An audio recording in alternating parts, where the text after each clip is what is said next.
Assalamualaikum warahmatullahi wabarakatuh. Kami dari kelompok 5 akan mempresentasikan bab 1 tentang konsep akuntansi manajemen. Beberapa hal yang akan dibahas dalam bab ini adalah 1. Kegunaan informasi akuntansi, 2. Hakikat akuntansi manajemen, 3. Analisis penyimpangan, 4. Perilaku manajer, 5. Akuntansi keuangan dan akuntansi manajemen, 6. Informasi akuntansi keuangan, 7. Informasi akuntansi manajemen, 8. Perkembangan akuntansi manajemen, 9. Perilaku etis akuntan manajemen, 10. Sertifikat akuntansi, 11. Peta akuntansi manajemen, 12. Latihan kegunaan informasi akuntansi. Informasi akuntansi berguna baik bagi pihak ekstern maupun pihak intern. Kegunaan bagi pihak ekstern adalah 1. Mendapat informasi keuangan sebagai dasar untuk mengambil keputusan dengan tepat, 2. Untuk mempertanggungjawabkan manajemen kepada pemilik perusahaan, 3. Untuk pengendalian perusahaan, 4. Sebagai bahan menyusun perencanaan kegiatan perusahaan, 5. Mengetahui perkembangan perusahaan dari tahun ke tahun. Untuk pihak intern, kegunaannya adalah 1. Sebagai alat perencanaan, pengendalian kegiatan perusahaan, dan dasar pembuatan keputusan bagi pimpinan. 2. Sebagai laporan yang bisa dipertanggungjawabkan kepada pihak di luar perusahaan. Hakikat akuntansi manajemen. Pada dasarnya, hakikat akuntansi manajemen adalah membuat keputusan, yaitu memilih alternatif terbaik dari berbagai alternatif informasi yang tersedia yang dapat memberikan benefit atau keuntungan yang maksimum. Pengambilan keputusan merupakan suatu tugas pokok manajemen yang dapat dikategorikan menjadi dua aspek. 1. Aspek perencanaan. Aspek perencanaan menyangkut penyiapan peralatan dan tenaga kerja, serta pembuatan metode kerja yang efektif. 2. Pengendalian. Aspek pengendalian mencakup mengevaluasi program kerja dan anggaran, memperbaiki pelaksanaan yang menyimpang dari program kerja dan anggaran, serta mengevaluasi prestasi kerja dan kesesuaiannya dengan rencana. Analisis penyimpangan. Setiap manajer diharuskan selalu membandingkan antara laporan prestasi kerjanya dengan anggaran yang sudah disepakati. Tindakan ini dimaksudkan untuk menilai kemampuan membuat anggaran dan kemampuan melaksanakan program kerja. Jika ada perbedaan antara anggaran dan laporan prestasi kerja yang jauh, maka kemungkinan ada dua kesalahan. 1. Kesalahan dalam meramal kondisi bisnis di masa mendatang, dan kedua adalah kesalahan dalam pelaksanaan kerja. Perilaku manajer adalah suatu sikap yang dilakukan oleh pelaku manajemen, baik yang dilakukan dalam pekerjaan maupun di luar pekerjaan. Perilaku manajer internasional dibedakan menjadi 3 macam. 1. Ethnocentric manager, yaitu manajer yang memiliki anggapan atau persepsi bahwa budaya dan perilaku kerja di negara tempat asalnya jauh lebih baik daripada tempat lain. 2. Polycentric manager, yaitu manajer yang menganggap bahwa pekerja asing dan pekerja lokal memiliki perbedaan yang cukup jauh dan tenaga kerja lokal lebih memiliki daya saing dan skill di lapangan. Geocentric manager, yaitu manajer yang memahami bahwa terdapat kekurangan dan kelebihan pada budaya yang ada, sehingga perlu dibuat adanya penyesuaian dengan menggabungkan keduanya untuk membentuk budaya baru yang lebih efektif dan kuat. Ada 5 perilaku manajer terhadap bawahan yang harus diperhatikan, yaitu 1. Beri penjelasan saat bawahan tidak tahu apa yang harus dikerjakan. 2. Beri pelatihan saat karyawan tidak tahu bagaimana mengerjakan.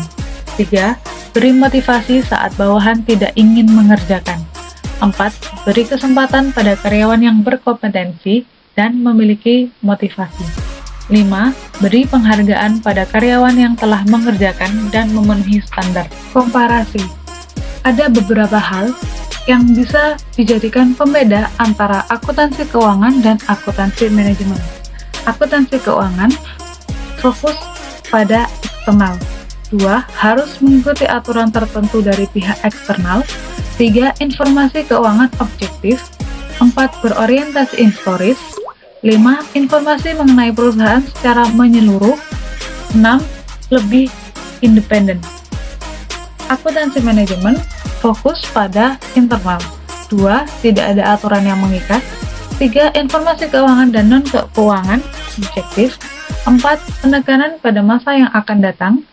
5. Evaluasi dan keputusan internal didasarkan atas informasi yang sangat terperinci. 6. Sangat luas dan multidisiplin. Informasi akuntansi keuangan. Pengertian: informasi akuntansi keuangan merupakan bagian dari kegiatan bidang akuntansi berkaitan dengan penyusunan laporan keuangan sebuah bisnis atau perusahaan. Kegunaan: informasi akuntansi keuangan digunakan untuk membantu investor dalam mengevaluasi prospek perusahaan, kondisi keuangan perusahaan, sehingga dapat diambil keputusan tentang pemberian kredit. Fungsi: informasi akuntansi keuangan berfungsi sebagai alat pemrosesan data keuangan dan penyajian laporan keuangan. Tujuan: informasi akuntansi keuangan memberikan informasi secara komprehensif dan detail terkait kegiatan ekonomi perusahaan.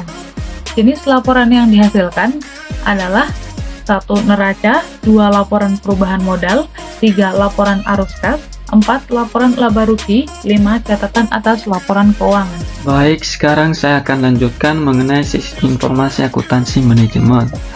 Informasi akuntansi manajemen menurut SIMA, Chartered Institute of Management Accounts, adalah proses identifikasi, pengukuran, akumulasi, analisis, penyusunan, interpretasi, dan komunikasi informasi yang digunakan oleh manajemen untuk merencanakan, mengevaluasi, dan pengendalian dalam suatu entitas dan untuk memastikan sesuai akuntabilitas penggunaan sumber daya tersebut.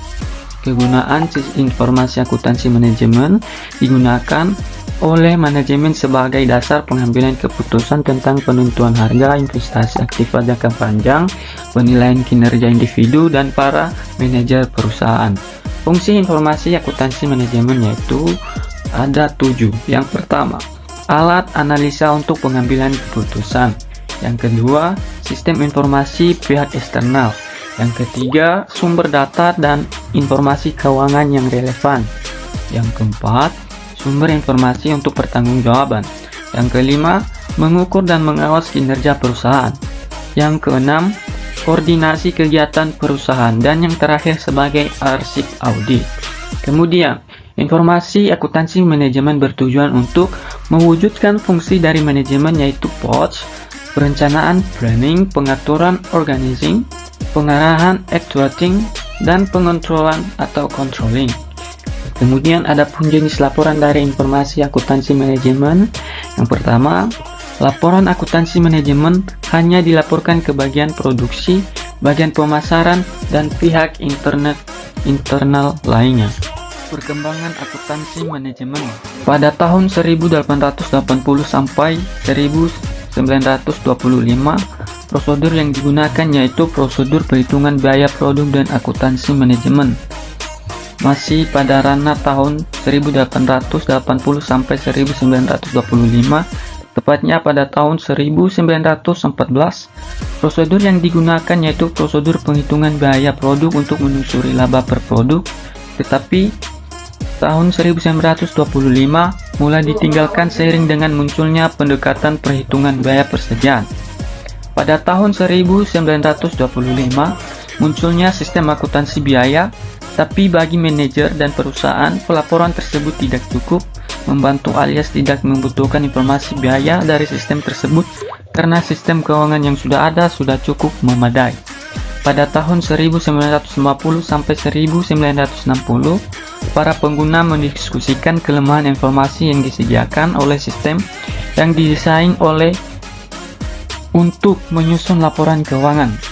Pada tahun 1980 sampai 1990, praktik-praktik akuntansi manajemen tradisional sudah tidak mampu lagi melayani kebutuhan manajerial.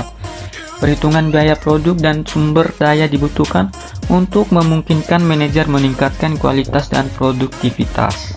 Perilaku etis akuntan manajemen. Perilaku etis melibatkan tindakan-tindakan yang benar, sesuai dan adil. Prinsip umum yang mendasari sistem etika merupakan keyakinan bahwa setiap anggota kelompok bertanggung jawab untuk kebaikan anggota lainnya.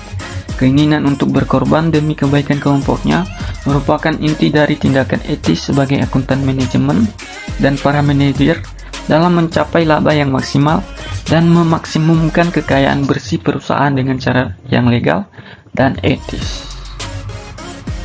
Adapun 10 nilai inti dalam menghasilkan prinsip-prinsip yang membedakan antara benar dan salah dalam istilah umum, yaitu yang pertama, adanya kejujuran, yang kedua, integritas, yang ketiga, pemenuhan janji, kesetiaan, keadilan, kepedulian terhadap sesama, penghargaan kepada orang lain, kewarganegaraan yang bertanggung jawab, usaha untuk mencapai kesempurnaan, dan akuntabilitas. Sertifikat akuntansi ada 3. Yang pertama, Certificate in Public Accountants atau CPA.